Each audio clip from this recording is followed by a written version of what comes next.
So my name is Dwayne, and I'm going to be taking you through your tasting today.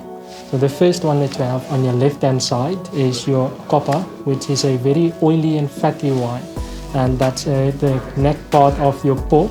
And also we paired that with the Chardonnay, which is a bit more oilier, more waxy style of wine.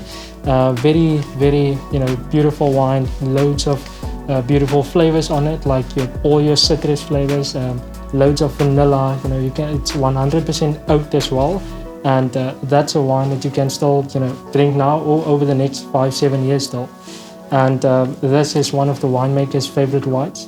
And if you take a bite on your meat and you take a sip on that wine, the oiliness of one another complements one another. Very, very beautiful. And also on the platter we have a breadstick just to clean your palate in between the three meats. Your second one is your prosciutto, which is an Italian name for ham. And that's a bit more salty, but not too oily, but a bit more salty. And for that we've paired it up with the Shiraz, which is a bit more spicy, peppery style of wine. Very robust flavors on it, deep, dark, smoky flavors on it.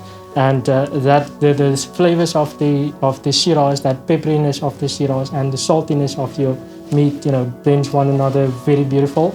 The peppers of the Shiraz softens up the saltiness of the meat, and that's my actual personal favorite between the whole platter, And lastly, we have the DNA, which is a blend of Cabernet Franc, Cabernet Sauvignon, and Merlot.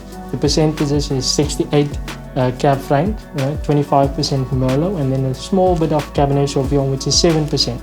Now your Brezola, which is a beef style of meat, is not too flavory, it's a bit more dry style, but the wine itself gives a bit more flavors onto your meat. So there you have a bit more of herbs and spices on the nose, and on your palate you'll still get a bit more to your Cabernet Sauvignon flavors, like that smooth,